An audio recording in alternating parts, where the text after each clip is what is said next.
Hello everyone, welcome to IAS point. आज हम यहाँ पे बात करने वाले हैं क्या कानून सब पर लागू होते हैं। ठीक है, यानी कि इसमें आज हम लोग क्या बात करेंगे कि ये जो हमारा लिखा हुआ है यहाँ पे कि क्या जो ये कानून है वो सब पे लागू होते हैं या नहीं होते हैं। क्योंकि अभी हमारा चैप्टर क्या चल रहा है, कानून की समझ।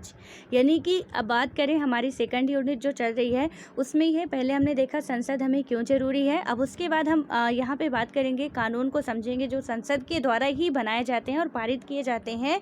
तो जो जितने भी कानून बनाए जाते हैं क्या वो सब पे लागू होते हैं या किसी विशेष व्यक्तियों पर ही लागू होते हैं, वो सारी बातें हम लोग यहाँ पे समझने वाले हैं। ठीक है, तो इसमें बताया क्या जा रहा है कि इसमें यदि हम इसको पढ़ें तो इसमें बताया जा रहा है कि इस स्थिति को पढ़ें और उसके नीचे दिए गए प्रश्नों का उत्तर दें। यानी कि यहाँ पे लिखा क्या गया है कि एक सरकारी अधिकारी के बेटे को जिला अदालत ने 10 साल की सज़ा सुनाई। यानी आप थोड़ा इन वर्डों में गौर कीजिएगा जो अभी बोल रहे हैं। ठीक है, एक सरकारी अधिकारी के बेटे को जिला अदालत ने क्या किया, 10 साल की सज़ा सुनाई है, इस वजह से कि वह सरकारी अधिकारी अपने बेटे को भाग निकलने में मदद करता है। ठीक है, तो वहाँ पे जो सरकारी अधिकारी होता है वो सज़ा क्यों, मतलब जिला या की बात करें जिला अदालत के द्वारा सज़ा क्यों सुनाई जाती है, क्योंकि उसका बेटा अपराधी होता है और वो जो सरकारी अधिकारी होता है उसको भाग निकलने में, ठीक है, मदद करता है उसकी। क्या आपको लगता है कि उस सरकारी अधिकारी ने सही काम किया? क्या उसके बेटे को केवल इसलिए कानून में मतलब माफ़ी मिल जानी चाहिए कि उसका बाप आर्थिक और राजनीतिक रूप से बहुत ताकतवर है? यानी कि उससे के जब पता चलता है कि वहाँ पे बेटा अधिकारी है लेकिन उसका पिता जो है वो हेल्प कर रहा है बेटे की, ठीक है, और पकड़ा भी जाता है बाद में, तो उसमें क्या होता है कि मतलब क्या आपको ऐसा लगता है, अपने से ही आप सोचिए कि कोई ताकतवर इंसान है यदि, यानी पैसे से भी, और ताकतवर का ऐसे नहीं कि बढ़िया हेल्दी हो, डोले सोले हो, ये नहीं, मतलब ये हो कि आर्थिक स्थिति अच्छी हो, थोड़ा राजनीतिक स्थिति भी अच्छी हो, क्योंकि आजकल यही दो चीज़ें हो तो आदमियों का, वो दुबले पतले भी हों तो काफ़ी गुंडे माने जाते हैं। ठीक है, तो यहाँ पे क्या हुआ कि आर्थिक और राजनीतिक दृष्टि से वो मजबूत हैं, तो क्या उनके बेटे को छोड़ देना चाहिए? ये जो बातें हैं इसका आंसर अभी हम लोग जानेंगे कि क्या करना क्या चाहिए। ठीक है, यानी सबके लिए समान होता है या नहीं होता है। हालांकि इसके पूरे ओवरव्यू की बात करें तो अपन लोगों को पता है कि सबके लिए समान होता है, लेकिन कहीं ना कहीं फिर वो धांधलेबाजी होती है। ठीक है, तो उसके बारे में यदि हम आगे बात करें तो इसमें बताया जा रहा है कि ये सीधे सीधे कानून के उल्लंघन का मामला है।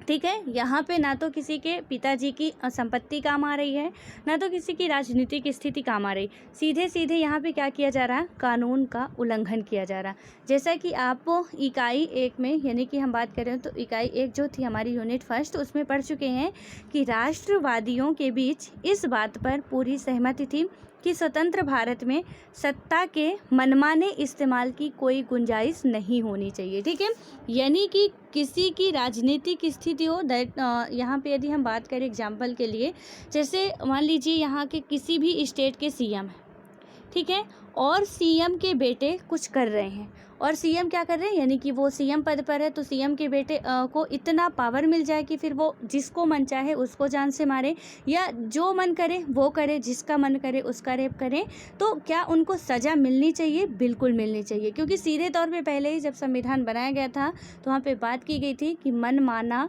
जैसा वर्ड यहाँ पे नहीं चलेगा। ठीक है, कि कोई भी अपने सत्ता का दुरुपयोग करे या मनमाने ढंग से उसका इस्तेमाल करे, इसकी कोई भी गुंजाइश नहीं होनी चाहिए।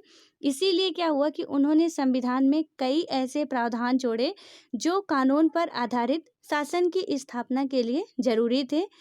इनमें सबसे महत्वपूर्ण प्रावधान यह था कि स्वतंत्र भारत में सभी लोग कानून की नज़र में बराबर होंगे। ठीक है, चाहे वो सीएम के बेटे हो, चाहे पीएम के बेटे हो, चाहे राष्ट्रपति महोदय के हो, चाहे वो गांव में एक रहने वाले गरीब के बेटे हो, सब एक समान होंगे, और ये हमारे संविधान में बात की गई है। ठीक है, उसके बाद आता है हमारा कि हमारा कानून, यानी कि हमारे कॉन्स्टिट्यूशन में जो जो बातें लिखी गई हैं, तो हमारा जो कानून है वो धर्म, जाति और लिंग के आधार पर लोगों के बीच में कोई भेदभाव नहीं करता। ठीक है, यानी कि हम एक लोकतांत्रिक देश में रह रहे हैं, यहाँ का जो कॉन्स्टिट्यूशन है सीधे तौर पे हमको समानता का अधिकार प्राप्त है। आर्टिकल 14 to 18 बात की गई है पूर्ण रूप से कि किस किस आधार पे हमको समानता का अधिकार प्राप्त है, यानी कि भारत में रहने वाला प्रत्येक व्यक्ति ना तो धर्म के आधार पर उसको नीचा दिखाया जा सकता है कि हम हिंदू हैं तो बहुत महान है, या कोई मुस्लिम है तो बहुत निकृष्ट है, या कि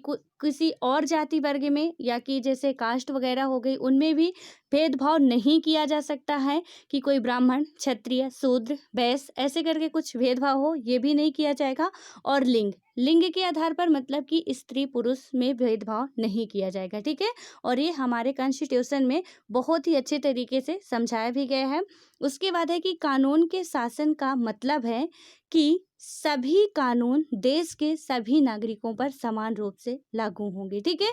यानी कि जितने भी कानून बनाए जाएंगे चाहे वो किसी से रिलेटेड हो, वो देश के सभी नागरिकों पर समान रूप से लागू होंगे, चाहे फिर वो कितने भी पैसे वाले हों, कितने भी राजनीतिक के हों, यानी सब पर लागू होंगे और सब पर जितने भी आते हैं जिनको भी भारत की नागरिकता प्राप्त है। ऐसे नहीं है कि भारत के राष्ट्रपति महोदय हैं तो उनको भारत की नागरिकता प्राप्त नहीं है, ठीक है। सबसे पहले उनकी शर्त ही होती है कि राष्ट्रपति बनने के लिए यदि जब शर्त पूछा जाता है तो वह भारत का नागरिक होना चाहिए। यानी कि राष्ट्रपति महोदय से लेके यहाँ गांव के झोपड़ी में रहने वाले व्यक्ति तक जो भी कानून बनेंगे वो सब पर लागू होंगे यदि कोई उनकी अवमानना करता है तो। कानून के ऊपर कोई व्यक्ति नहीं है, ठीक है। जितने भी कानून बनाए जाते हैं उसके ऊपर कोई व्यक्ति नहीं है, चाहे वह सरकारी अधिकारी हो या धन्ना सेठ हो, ठीक है। नहीं बोल देते कि वो गांव की आम बोलचाल भाषा में बोला जाता है कि बड़े धन्ना सेठ आए हो, तो धन्ना सेठ का मतलब हो कि बहुत पैसे वाले हो तुम, कोई गवर्नमेंट ऑफिसर हो, उससे कोई मैटर नहीं करता कि तुम कितने पावरफुल हो। मैटर ये करता है कि तुम क्या करके आ रहे हो, ठीक है। यानी कि हम क्या कर रहे हैं, हमें क्या करना चाहिए, और यदि हम अपराधी हैं तो हमको सजा मिलेगी। फिर हम चाहे किसी पद पे हों, बहुत बड़े पैसे वाले हों, बहुत बड़े राजनीतिज्ञ हों, कोई गवर्नमेंट ऑफिसर हो, कोई मायने नहीं रखता और ना ही कोई बचाता है, ठीक है। और यहाँ पे बात करें तो यहाँ तक कि राष्ट्रपति ही क्यों ना हो, यही बात आगे जो मैं अभी समझा रही थी कि चाहे वो राष्ट्रपति हो चाहे एक गरीब व्यक्ति हो, सब पर समान रूप से कानून लागू होता है।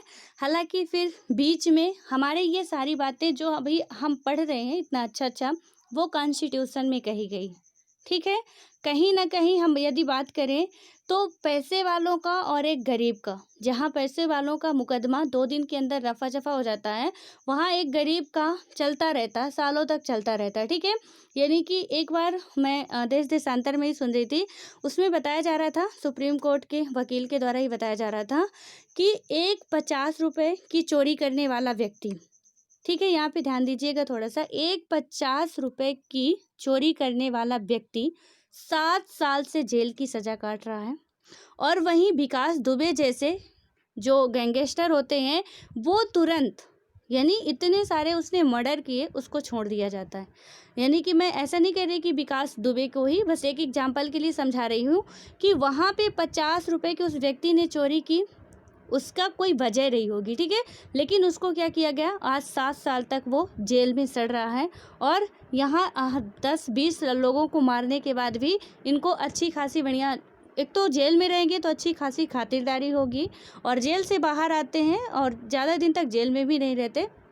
तो यहाँ हाँ, जब तक केस ज़्यादा पेचीदा नहीं हो जाता, ठीक है, और यदि केस पब्लिक तक आ गया तो फिर उनको दबाना मुश्किल हो जाता है। तब हो सकता है कि उनको 10 साल 5 साल की सज़ा हो जाए, लेकिन सज़ा भी होती है तो बड़े ऐशो आराम की ज़िंदगी उनकी जेल में भी कटती है, ठीक है। तो हालांकि बहुत अंतर होता है, लेकिन जो कॉन्स्टिट्यूशन में लिखा गया है यहाँ पे वो बातें हम समझ रहे हैं अपनी रियल लाइफ में। तो हम क्लास 6 से ही देखते आ रहे हैं कि समानता का अधिकार की बात की तो जाती है, लेकिन रियल में समानता कहीं दिखती नहीं है, ठीक है।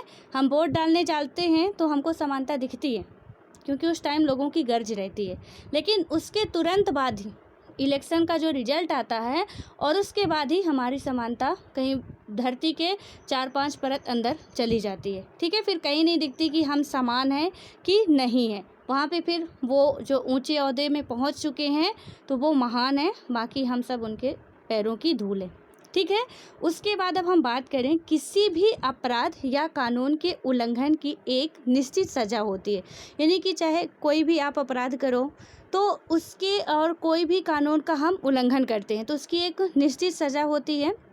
सज़ा तक पहुंचने की भी एक तय प्रक्रिया होती है जिसमें व्यक्ति का अपराध साबित किया जाता है। लेकिन क्या हमेशा से ऐसा ही था? यानी कि ये जो अभी हम पढ़ रहे हैं कि एक कोई भी कानून का उल्लंघन कर रहा है, जैसे कि सपोज मोटर व्हीकल एक्ट बनाया गया, ठीक है, ये लाया जाता है और इसमें पूरा शर्तें एकदम से पूरा उसका दिया रहता है ओवरव्यू कि क्या क्या होना, यदि आप उल्लंघन करते हो तो कितना आपको जुर्माना देना पड़ेगा या कितनी साल की सज़ा होगी।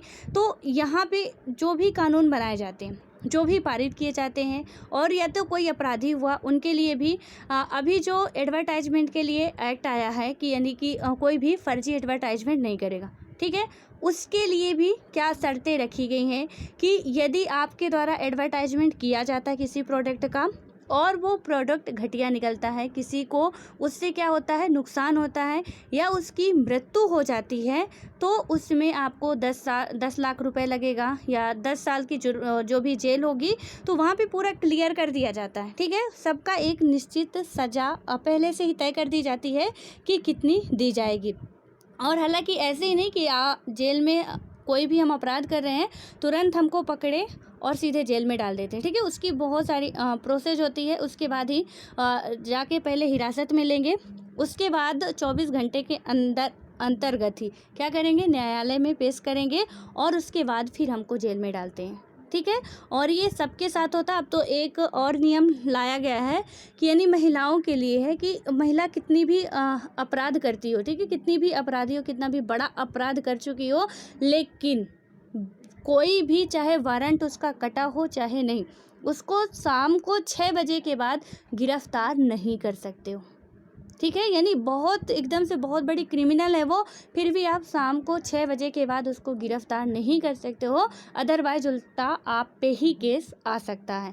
तो यहाँ पे और भी बहुत सारे प्रावधान निकाले गए हैं, सो उसके बारे में हम लोग जब आगे पढ़ेंगे तो समझेंगे। यहाँ पे हम बात करते हैं कि ये जो प्रक्रिया थी क्या हमेशा से थी, यानी कि ये सब निश्चित कानून बनाए जाएं, उनकी निश्चित सज़ा होनी चाहिए, तो पहले से थी या अभी कुछ समय पहले लागू हुई।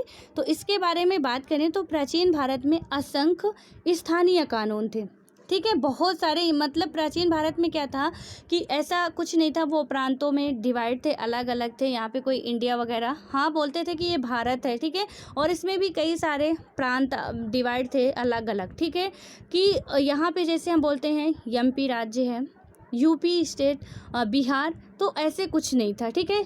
बिहार के अंतर्गत ही कई राजा महाराजा होते थे, यूपी में ही कई प्रांत बंटे होते थे, तो वहाँ पे ये सिस्टम चलता था। इसमें क्या हुआ था कि असंख्य यानी कि बहुत ज़्यादा स्थानीय कानून थे। अक्सर एक जैसे मामले में कई तरह के स्थानीय कानून लागू होते थे। विभिन्न समुदाय इन पर यानी कि एक जैसे कानून बात करें तो स्थानीय कानून लागू होते थे और विभिन्न समुदाय कानून को अपने अधिकार क्षेत्र में अपने हिसाब से लागू करने के लिए आज़ाद थे, ठीक है। यानी कि ऐसा नहीं है कि सेंट्रल गवर्नमेंट ने कोई कानून बना दिया तो हम सबको मानना पड़ता है, ठीक है। संसद के द्वारा कोई कानून पेश किया जाता है तो वर्तमान समय की क्या स्थिति है कि हम सबको मानना पड़ता है, लेकिन पहले क्या था, अपने स्थान का यानी जितने प्रांत तक का उनका अधिकार है वो अपना कानून बनाए और स्वतंत्र थे, वो जो चाहे बना सकते थे। कोई दूसरे प्रांत वाला उनको बाध्य नहीं कर सकता था कि भैया आप ये कानून नहीं बनाओगे, जो हम बता रहे हैं या हमारे द्वारा जो भी कानून बनाया जा रहा आप वही बनाओगे और आपके प्रांत में वही लागू होगा, ठीक है। वो लोग स्वतंत्र होते थे। प्राचीन काल की हम बात कर रहे हैं, मध्यकाल की भी नहीं, प्राचीन काल में है अभी। तो वहाँ पे कुछ ऐसा सिस्टम चलता था। उसके बाद होता क्या है कि कुछ मामलों में जाति के आधार पर एक ही अपराध के लिए अलग अलग व्यक्ति को अलग अलग सज़ा दी जाती थी, ठीक है। यानी कि जैसे अभी है ना कि एक अपराध के लिए किसी को एक ही बार सज़ा दी जाएगी, यहाँ पे क्या होता है कि एक ही अपराध के लिए, यानी कि हम बात करें तो कोई जैसे हम चोरी करते हैं, ठीक है, हमको क्या सज़ा दी गई, 100 कोड़े मारने की सज़ा दी गई। वहीं पे आप चोरी कर रहे हो, काम एक ही कर रहे हैं, ठीक है, चोरी ही कर रहे हैं दोनों लोग। वहीं पे यदि हम चोरी करें तो हमको 100 कोड़े की सज़ा मिली, आप चोरी कर रहे हो, आपको घोड़ों से कुचलवाया जा रहा है। कोई तीसरा चोरी कर रहा है, काम हम क्या कर रहे हैं, एक ही कर रहे हैं, यानी चोरी करने का ही कर रहे हैं, लेकिन कोई तीसरा व्यक्ति चोरी कर रहा, उसकी मृत्यु की सज़ा दी जा रही है। यानी कि एक ही वो अपने हिसाब से बनाते थे और एक ही सज़ा के लिए क्या होता है, मतलब एक ही अपराध के लिए अलग अलग व्यक्ति जो होते थे उनको अलग अलग सज़ा दी जाती थी। ठीक है, जैसे यहाँ पे अभी संसद के द्वारा बना दिया गया मोटर व्हीकल एक्ट है, आप उसका उल्लंघन करते हो तो चाहे हम यूपी के हों, चाहे एमपी के हों, चाहे बिहार के हों, चाहे पश्चिम बंगाल के हों, कहीं के भी हो, सज़ा हमको वही मिलनी है। ठीक है, चाहे आप उल्लंघन करो, चाहे हम उल्लंघन करें या कोई अदर व्यक्ति उल्लंघन करता है, सज़ा सबको एक जैसी ही मिलनी है। यदि बाइक में हम हेलमेट लगा के नहीं जाते तो 5,000 रुपये जुर्माना हमको भरना पड़ रहा है, तो 5,000 रुपये जुर्माना आपको भी भरना पड़ेगा। ठीक है, चाहे आप किसी भी स्टेट से आते हो। लेकिन पहले क्या था कि यदि पहले ऐसा किसी ने किया है तो उनका जो मन करता था वो अपने हिसाब से अलग अलग तरह की सज़ा देते थे। ठीक है, उसके बाद हम बात करें तो जैसे निचली, यानी कि निचली माने जाने वाली जाति के अपराधी को ज़्यादा सज़ा दी जाती थी। औपनिवेशिक शासन के दौरान कानून पर आधारित व्यवस्था जैसे जैसे परिपक्व होती गई, जाति के आधार पर सज़ा देने के भेदभाव का यह चलन खत्म होने लगा था। ठीक है, वैसे भी हम लोग जो क्लास 6 में पढ़े थे उसमें देखे भी थे, प्राचीन काल में जो भी निचले कास्ट के लोग थे, ठीक है, यानी कि जो निचली जाति मानी जाती थी, जैसे शूद्र हो गए, वैश्य हो गए, तो इनमें क्या किया जाता था, इनको ज़्यादा सज़ा दी जाती थी।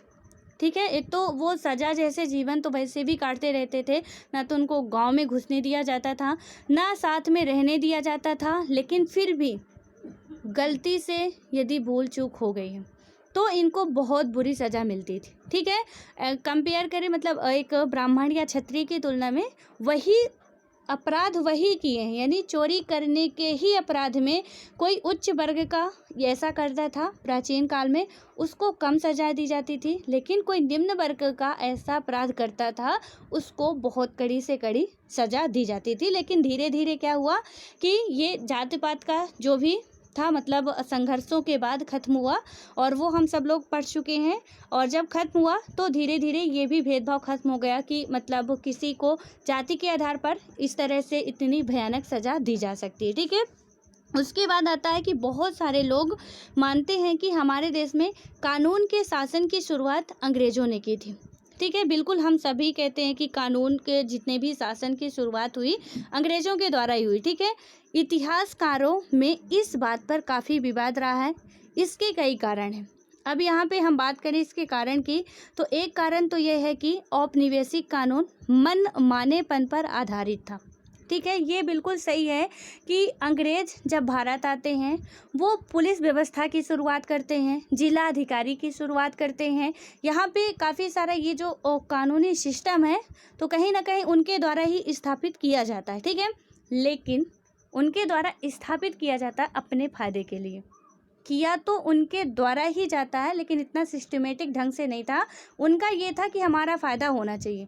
ठीक है, उसने सुप्रीम कोर्ट बनाया, सुप्रीम कोर्ट में भारतीय जनता की कोई अपील सुनी ही नहीं जाती थी, यानी सुप्रीम कोर्ट सिर्फ भारतीय जनता को सज़ा देने के लिए बनाई गई थी, ना कि भारतीय जनता की किसी भी जो भी उनके होते थे कि उनका हनन हो रहा है या शोषण हो रहा है तो उनकी सुने, तो उनके लिए कोई हेल्प नहीं करने वाली थी जब अंग्रेज़ों के द्वारा बनाई जाती है। ठीक है, बस वहाँ पे जब आप हिस्ट्री पढ़ोगे तो वहाँ पे समझ में आएगा आपको कि सुप्रीम कोर्ट बनाई तो जाती है, लेकिन इसमें भारतीय जनता का ऐसा नहीं रहता कि वो जाके न्याय के लिए गुहार लगा सकती है। हाँ, सुप्रीम कोर्ट जो था वो भारतीय जनता को सिर्फ सज़ा दे सकता था। ठीक है, उसके लिए वो न्याय नहीं कर सकता था और ना ही बनाया गया था। व्यवस्था उनके द्वारा ही लाई गई, लेकिन उन्होंने क्या किया था, अपने प्रॉफिट के लिए वो सारी चीज़ें इस्तेमाल की थी। पुलिस बटालियन जितनी भी तैयार किया, ये सिस्टम पूरा जितना भी उन्होंने तैयार किया मनमाने ढंग पर आधारित था। मनमाने ढंग का मतलब कैसे था, बिना वारंट के जब मन किया, जिसको मन किया गिरफ्तार कर लिए, कोई पूर्व सूचना भी नहीं दी जाती थी क्या कैसे है, ना तो किसी को पूछने का अधिकार है। हम यहाँ पे उन्होंने निकाल दिया कि 2 या 2 से अधिक लोगों को बैठना कानूनन जुर्म है। ठीक है, और यदि हम उसका उल्लंघन कर दिए, यानी कि उन्होंने देख लिया कि हम 2 लोग बैठे हैं, कोई सूचना नहीं दी वो हमको, कोई हमारे अपराध की बात नहीं हुई कि किस अपराध में हम पकड़े जा रहे हैं ना, तो पूछने का अधिकार होता था, सीधे तौर पे वो हमको गिरफ्तार कर लेते थे।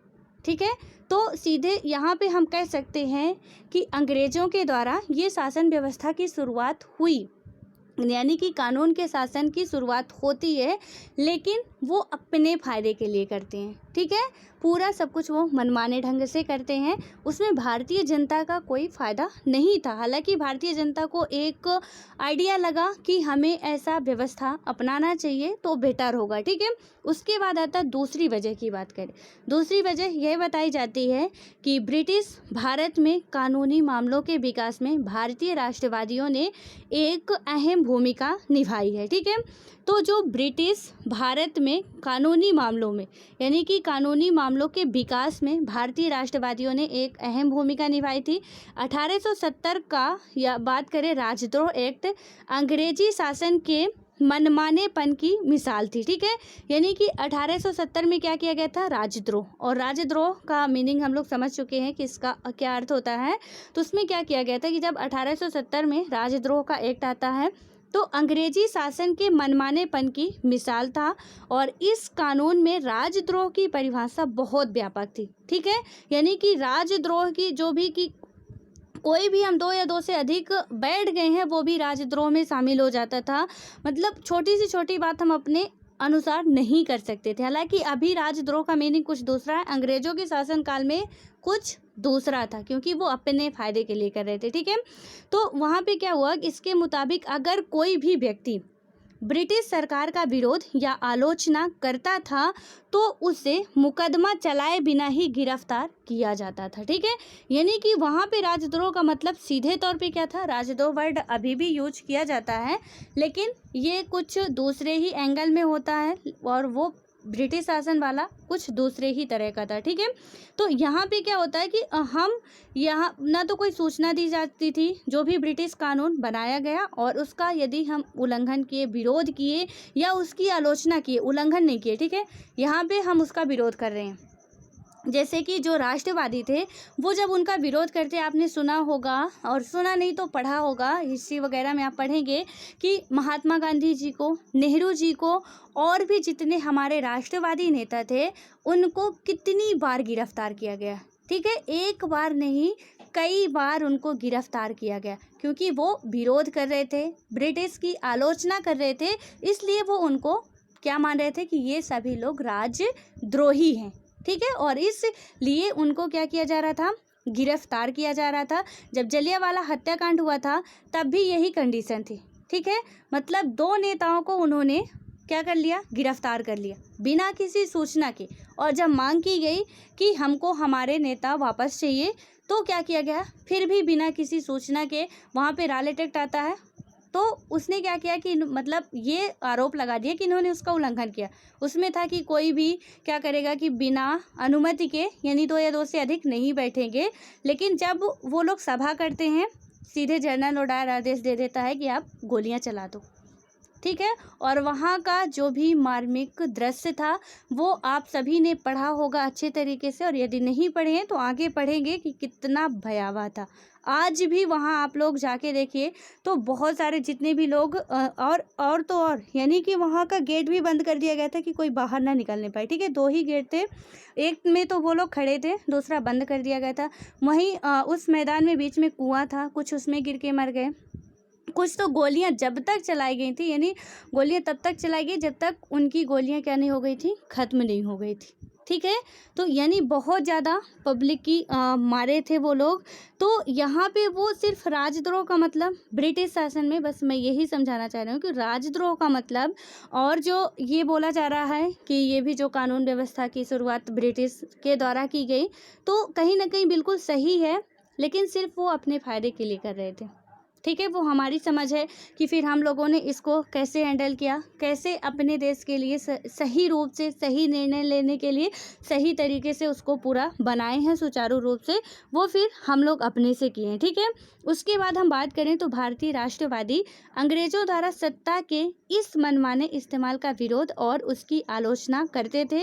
अपनी बातों को मनवाने के लिए वो लोग क्या करते थे, यानी कि उन्होंने संघर्ष शुरू कर दिया। यह समानता का संघर्ष था। ये लोग क्या किए, अपनी बातों को मनवाने के लिए संघर्ष शुरू कर देते हैं। उनके लिए कानून का मतलब ऐसे नियम नहीं थे जिसका पालन करना उनकी मजबूरी हो। ठीक है, पहले जो राष्ट्रवादी थे उनके लिए क्या था कि कानून का मतलब ये बिल्कुल नहीं था कि मानना उनकी ये मजबूरी हो, कि कोई कानून बनाया जा रहा, अब वो बना रहे कि आप विरोध नहीं करोगे, दो लोग नहीं मिल सकते हो, वो नहीं मानना चाहते, तो वो मतलब ये पूरा ब्रिटिश काल की हम बात कर रहे हैं। ठीक है, अभी की नहीं। तो वहाँ पे ये क्या समझते थे हमारे राष्ट्रवादी नेता जो थे कि हम ज़बरदस्ती नहीं मान सकते, हमारा मन नहीं है मानने का, हम नहीं मानेंगे, और बिल्कुल हमारे देश में आके वो हम पे ही रौब जमा रहे थे, हम पे ही कानून बना के और हम पे ही लागू कर रहे थे। ठीक है, यानी कि हम लोग उनके कानून को मानने के लिए बाध्य थे, जबकि वो हमारे देश के नहीं थे, लेकिन हम लोग उनके बनाए हुए कानून मानने के लिए बाध्य थे, और नहीं मानते थे तो फिर वो जेल में डाल देते थे, मारते थे, बहुत ज़्यादा प्रताड़ित करते थे, यानी कि वो पूर्ण रूप से यहाँ अधिकार कर चुके थे। ठीक है, जिनका पालन करना उनकी मजबूरी हो, वे कानून को उससे अलग ऐसी व्यवस्था के रूप में देखना चाहते थे जो न्याय के विचार पर आधारित हो। यानी कि भारतीय राष्ट्रवादी जो थे वो कानून को कैसा देखना चाहते थे, ऐसा नहीं देखना चाहते थे कि किसी भी जनता को प्रॉफिट नहीं है, यानी कि कहीं ना कहीं यदि मोटर व्हीकल एक्ट आता है तो हम सबको प्रॉफिट है। गवर्नमेंट के द्वारा उसका जुर्माना ज़्यादा बढ़ाया गया, बट क्या आपको लगता है कि उसने यदि जुर्माना बढ़ाया है तो यदि हमको जुर्माना नहीं भरना होगा तो हम अपनी सेफ्टी बरतेंगे, हेलमेट लगा के जाएंगे, सीट बेल्ट लगा के जाएंगे। तो उसने अपने लिए तो कुछ नहीं किया, जनता की भलाई के लिए ही किया ना, कि जनता यदि सीट बेल्ट लगा के जाती है, हेलमेट लगा के जाती है, तो वहाँ पे यदि भगवान ना करे यदि कुछ ऐसी दुर्घटना होती है तो कहीं ना कहीं थोड़ा बहुत वो बच सकते, बचने की संभावना रहेगी। ठीक है, तो यहाँ पे मतलब सबके भले के लिए है, तो ये मान सकते हैं कि हाँ मानना मजबूरी है, आप मान सकते हो। लेकिन अब वो कानून बना रहे हैं, कुछ ऐसा बना रहे हैं कि हमको यहाँ से निकलना ही नहीं है, बिना निकले इस रोड ये बनी हुई है, सड़क बनी हुई है, अब यहाँ से कानून बना दिए हम कि आपको यहाँ से जाना ही नहीं है। ठीक है, जबकि आपको यहाँ से बिना गए काम होने वाला नहीं है। तो ऐसी मजबूरी या ऐसी सिचुएशन में हम क्यों माने कि हम जो भी कानून बनाए जा रहे हैं उसका पालन करें। हाँ, न्याय योग्य हो कानून, कि यदि बनाए जा रहे हैं तो सब पे समान रूप से हो, न्याय के लिए हो, कि न्याय के विचार पर आधारित हो, कि मतलब अच्छे तरीके से बनाए रहे, जनता की भलाई के लिए बनाया जा रहा है, तो बिल्कुल हम मान सकते हैं और मानने के लिए बाध्य भी हैं। 19वीं सदी के आखिर तक क्या होता है कि भारत में कानूनी पेशा भी उभरने लगा था। कानूनी पेशे में लगे भारतीयों में मांग की औपनिवेशिक अदालतों में उन्हें सम्मान की नज़र से देखा जाए, यानी कि धीरे धीरे हालांकि मांगे बढ़ी, लेकिन ये कहने में एक बहुत बुरा लग रहा है कि हम लोग अपने ही देश में अपने ही अधिकार के लिए लड़ते रहे। ठीक है, यानी कि कहीं ना कहीं आज अभी इंडिया विकासशील है, हो सकता है कि यदि ऐसा नहीं होता तो हम पहले के ही विकसित हो गए होते। अभी तक हम तो 200 वर्षों तक अंग्रेज़ों से ही युद्ध करते रह गए, यानी कि ना तो कोई डेवलपमेंट हो पाया ना कुछ और, बस हम अपने ही अधिकार के लिए कि किसी तरह अपने देश में ये कहलाएं कि हम अपने देश के ही नागरिक हैं। इतनी गंदी स्थिति आ चुकी थी हम लोगों की। ठीक है, और यहाँ पे क्या हुआ कि औपनिवेशिक अदालतों में उन्हें सम्मान की नज़र से देखा जाए, ये भी हमारे राष्ट्रवादी नेताओं की मांग थी। ऐसे भारतीय कानून विशेषज्ञ अपने देश के लोगों के अधिकारों की हिफाजत के लिए कानून का इस्तेमाल करने लगे। भारतीय न्यायाधीश भी फैसले लेने में पहले से ज़्यादा भूमिका निभाने लगे थे। इस प्रकार औपनिवेशिक शासन के दौरान कानून के शासन के विकास क्रम में यहाँ के लोग भी कई तरह से अपना योगदान दे रहे थे। ठीक है, विकास क्रम वर्ड हम लोग कल नोट किए हैं, जो अब यहाँ पे आया है, मैंने इसीलिए नोट कराया था कि जब भी आए और जब भी आप पढ़ा करो तो जो मैं लिखवाती हूँ उसको अपने सामने ही रखा करो, ठीक है, ताकि जब भी हम पढ़ें तो तुरंत विकास क्रम आया, राजद्रोह आया। यदि भूल भी रहा है, रिवाइज कर रहे हो तो अच्छी बात है, याद ही होगा, और यदि भूल भी रहा है तो आप तुरंत देखोगे विकास क्रम का मतलब क्या होता है। मैडम ने कुछ बताया था विकास क्रम का मतलब, सो वो माइंड में आपके क्लिक करेगा और आपको फिर अच्छे तरीके से याद भी हो जाएगा कि विकास क्रम का मतलब क्या है, ठीक है। यहाँ पे क्या है कि इस प्रकार औपनिवेशिक शासन के दौरान कानून के शासन के विकास क्रम में यहाँ के लोग भी कई तरह से अपना योगदान दे रहे थे, ठीक है। यानी कि जैसे जैसे समय बढ़ता गया, विकास क्रम होता गया, यानी कि जो भी व्यवस्थाएं थी, हम धीरे धीरे आंदोलन करते गए, आंदोलन हमारा प्रबल होता गया, हम कहीं ना कहीं हम अंग्रेज़ों को कमज़ोर बनाते गए, और एक ऐसा दिन आता है जहाँ पे अंग्रेज ना फैसला करके हम अपना फैसला आज करते हैं। यानी एक भारतीय जज ही भारतीय लोगों का फैसला करते हैं, ठीक है। तो ये कड़े संघर्षों के बाद होता है विकास क्रम, लगातार चलता रहता है, लगातार संघर्ष चलते रहते हैं और उसके बाद ही हमारा जीवन सफल होता है। ये हमारी लाइफ के लिए भी है। यहाँ पे एक बात आप लोग हमेशा याद रखा करो, जब भी चाहे हिस्ट्री पढ़ें हम, चाहे पॉलिटी पढ़ें, चाहे इकोनॉमिक्स पढ़ें, चाहे जियोग्राफी पढ़ें, कोई भी सब्जेक्ट पढ़ रहे हैं, ठीक है, उसको हम लोग अपने लाइफ से भी रिलेट कर सकते हैं। हम हिंदी साहित्य ही पढ़ रहे हैं, कुछ भी पढ़ रहे हैं, वहाँ पे हम आज की वर्तमान स्थिति से जोड़ें तो जैसे वहाँ पे हम देखते हैं, यानी हम हिस्ट्री पढ़ रहे हैं, ठीक है, मॉडर्न हिस्ट्री पढ़ रहे हैं, या कि हम बात करें तो मेडिवल हिस्ट्री पढ़ रहे हैं, तो जब हम देखते हैं कि वहाँ पे कितना संघर्ष चलता रहता, यानी कि आपस में ही द्वंद्व होता रहता। प्राचीन काल में पढ़ते हैं, भगवद गीता पढ़ते हैं, रामायण पढ़ते हैं, लोग आपस में ही लड़ते भिड़ते रहते, ठीक है। हम आज की वर्तमान स्थिति से जोड़ सकते हैं कि आज भी हमारी वही कहीं ना कहीं कंडीशन है, और यहाँ पे ये भी जोड़ सकते हैं कि ये लोग सारे क्या करते हैं, यानी मॉडर्न हिस्ट्री की बात करें तो अंग्रेज हम पे राज्य कर रहे थे, हम पे शासन कर रहे थे पूर्ण रूप से। यदि हम सजग नहीं होते तो वो आज भी कर रहे होते, लेकिन क्या हुआ, हमारे संघर्ष का परिणाम आज निकला कि आज हम स्वतंत्र हैं, ठीक है। यानी कि सीधे तौर पे अपनी लाइफ से आप रिलेट करो कि कोई भी प्रॉब्लम्स आ रही है, कोई भी प्रॉब्लम्स आ रही है, पढ़ने का मतलब यही होता है, सिर्फ ये नहीं होता कि हम किताबी ज्ञान रट के बड़े होशियार बन जाएंगे। तो ये आप यदि सोच रहे हो तो बहुत गलत सोच रहे हो, ठीक है, क्योंकि पढ़ने का मतलब ये बिल्कुल नहीं होता कि हम एकदम से किताबी रट्टू तोता बनेंगे। किताब पढ़ने का मतलब है कि हम समझें, हम अपनी लाइफ को कैसे आगे बढ़ा सकते, कैसे मोटिवेट हो सकते हैं। हम सभी लोग बोलते हैं कि हम डिमोटिवेट हो रहे हैं, ठीक है, हमको मोटिवेशन की ज़रूरत है। जब हम किताब पढ़ते हैं उसमें इतना मोटिवेशन भरा हुआ है, जैसे हम यहाँ पे ही पढ़ रहे हैं, हम देखते कितना संघर्ष किया उन्होंने। यानी कि आप सोचिए कि उनकी क्या गर्ज मारी हुई थी कि जो महात्मा गांधी जी या पंडित नेहरू या अंबेडकर जी, जो कि एक बार नहीं 10-10 बार जेल जाते हैं, तो सोचते ना कि चलो मेरा भी घर परिवार है, ऐसा आराम से जिए, क्या मेरे को मरना है।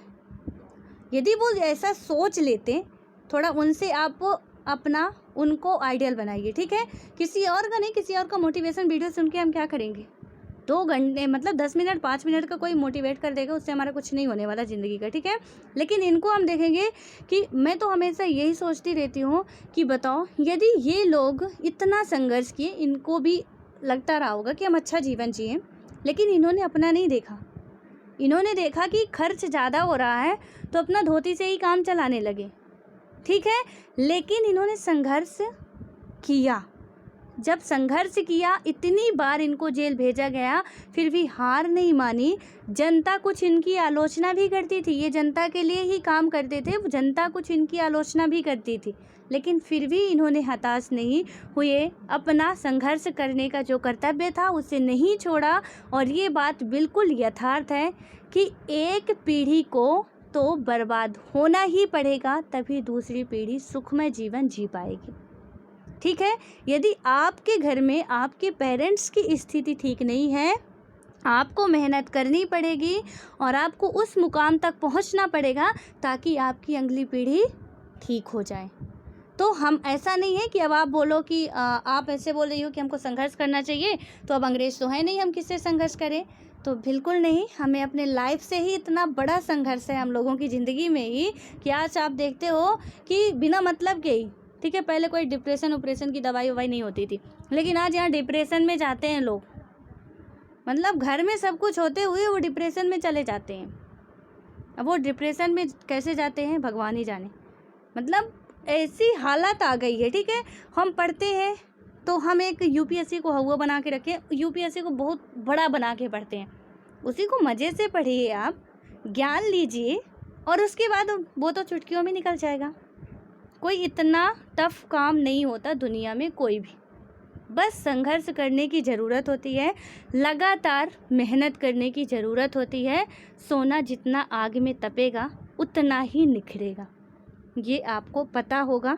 ठीक है, तो जितना ही हम तपेंगे उतना ही हमारा रिजल्ट बेहतर आएगा, जितनी ही मेहनत करेंगे उतना ही रिजल्ट अच्छा आएगा, जितना संघर्ष करेंगे उतना ही हमारा परिणाम अच्छा होगा। और ये आज का नहीं, इतिहास गवाह है। हम पढ़ते भी आ रहे हैं, हम देखते भी आ रहे हैं कि जिन्होंने भी संघर्ष किया है कभी असफलता हाथ नहीं लगी उनकी। हाँ, हो सकता है कि एक बार दो बार असफल हुए हो, लेकिन असफलता भी बहुत कुछ सिखा के जाती है, लेकिन उन्होंने कर्तव्य करना नहीं छोड़ा। ठीक है, तो यही बात हम सबको अपने लाइफ में भी रखना चाहिए और इन्हीं बातों से मोटिवेट होना चाहिए, ना कि किसी मोटिवेशन वाले की वीडियो या कुछ बातें पढ़ के। ठीक है, यही आप पढ़िए, यही हमारे लिए बहुत बड़ा मोटिवेशन का काम करते हैं। उसके बाद यहाँ पे थोड़ा सा और देखते हैं इसको कि संविधान को स्वीकृत मिलने के बाद क्या होता है कि यह दस्तावेज एक ऐसी आधारशिला बन गया जिसके आधार पर हमारे प्रतिनिधि देश के लिए कानून बनाने लगे। हर साल हमारे प्रतिनिधि कई नए कानून बनाते हैं और कई पुराने कानूनों में संशोधन करते हैं। कक्षा 6 की पुस्तक में आपने 2005 के हिंदू अधिकार यानी कि उत्तराधिकार संशोधन कानून के बारे में पढ़ा, हम लोग पढ़े थे, जो कि मतलब पहले लड़कियों को नहीं दिया जाता था उसमें अधिकार, लेकिन बाद में क्या होता है कि लड़कियों को भी अपने पिता की संपत्ति में अधिकार मिलने लगता है। इस नए कानून के मुताबिक बेटे बेटियां और उसकी मां तीनों को परिवार की संपत्ति में बराबर हिस्सा मिल सकता है। इसी प्रकार प्रदूषण को नियंत्रित करने और रोजगार मुहैया कराने के लिए भी नए कानून बनाए गए। लोग इस निर्णय पर कैसे पहुंचते हैं कि एक नया कानून ज़रूरी है, वे कानून का प्रस्ताव किस तरह पेश करते हैं, इनके बारे में आप अगले हिस्से में पढ़ेंगे। ठीक है, यानी कि हम लोग यहाँ पे ये जो हमने देखा कि 2005 में क्या किया गया कि हिंदू उत्तराधिकार संशोधन कानून बनाया गया, लेकिन ये किस आधार पे बनाया जाता है, कैसे यहाँ तक इसको फाइनल लिस्ट करते हैं, वो सारी बातें अभी हम लोग इसी अध्याय में आगे समझेंगे क्या कैसे है। सो आई होप कि आप लोगों को ये अच्छे तरीके से समझ में आ गया होगा और जो बीच बीच में मेरा थोड़ा बहुत तीखे वाणों वाला हो जाता है वो भी आपको समझ में आता होगा। ठीक है, प्लीज़ बुरा आप लोग मत मानिएगा मेरी बातों का कभी भी, क्योंकि जो सच्चाई होती है, हो सकता है, वैसे मैं कोशिश नहीं करती हूँ कि कड़वा बोलूँ, लेकिन यदि निकल जाता हो तो उसके लिए मैं दिल से माफ़ी मांगती हूँ। और लेकिन बात पे गौर, फिर भी कह रही हूँ कि मेरी बात पे गौर ज़रूर किया करिए कि बिल्कुल आपको कोई ज़रूरत नहीं किसी का मोटिवेशन वीडियो सुन के टाइम ख़राब करने की। टाइम बहुत अनमोल है और ये ज़िंदगी हमारी है और यहाँ पे सिर्फ यही सिखाती है कि यदि किसी के हुनर से हमको सीखने को मिल रहा है तो सीख लेना चाहिए, क्योंकि हमारी ज़िंदगी इतनी बड़ी नहीं है कि खुद गलतियाँ करें और फिर सीखें। ठीक है, तो किसी की गलतियों से यदि सीखने को मिल रहा है, कोई बता रहा है यदि कि बेटा आप सिर्फ यूपीएससी के लिए इतना ही सफिशिएंट है, तो प्लीज़ उतना ही एक बार करके देख लें, उसके आगे ना बढ़ें। ठीक है, कि किसी दूसरे ने बताया, किसी एक पे ट्रस्ट करके देखें कि मैंने बताया कि सिर्फ आप एनसीईआरटी या स्टैंडर्ड बुक ही पढ़ो, उसके अलावा कुछ पढ़ने का कोई फ़ायदा नहीं है, क्योंकि अदर बुक भी पढ़ते हो वहाँ पे भी आपको वही मिलने वाला, बस टाइम ख़राब होने वाला। तो थोड़ी बातों पे गौर की जाती है। ठीक है, और उसके बाद तो फंडा है ही, सुनो सबकी करो मन की, यानी सबकी सुनते हैं हम और जो हमारे मन में आता है वही हमको करना चाहिए। अब ऐसा नहीं है, यहाँ पे एक बात और है, एक रिस्ट्रिक्शन और है। ठीक है, कि अब हमारा मन किया कि चलो आज हम उसका मर्डर करके आते हैं, फिर ऐसे में अपने मन की नहीं सुनना है। ठीक है, कि हमारा मन हुआ कि चलो हम उसका मर्डर करके आते हैं। पूरा सब कुछ बोल रहे हैं, सब बोल रहे हैं कि नहीं बेटा ये गलत काम है, ऐसा करना मत, लेकिन हमारा भैया मन हुआ। और कहीं आप लोग सोच लें कि मैडम ने बोला था सुनो सबकी, करो मन की, तो हम चल दिए कि आज तो उसको मार के ही आते, निपटा के ही आएंगे। तो ऐसा भी नहीं करना है, इतना भी हमारा मन हावी नहीं होना चाहिए। बस इतना है कि मतलब कुछ चीज़ों के लिए, ठीक है, वो आप खुद समझदार हैं कि मैं किस बात के लिए कह रही हूँ। तो कुछ ऐसी चीज़ें होती हैं जिनके लिए हमको सबसे सजेशन लेना चाहिए, सबकी सुनना चाहिए, लेकिन उसके बाद सबका निकाल के अपना बनाना चाहिए, उसमें से सबका थोड़ा थोड़ा लेके, और फिर एक अपना अच्छे तरीके से तैयार करना चाहिए। ठीक है, सो आई होप कि ये सारी बातें आपको अच्छे तरीके से समझ में आ रही होंगी। तो अब मिलते हैं नेक्स्ट वीडियो में, तब तक के लिए bye bye, all the best.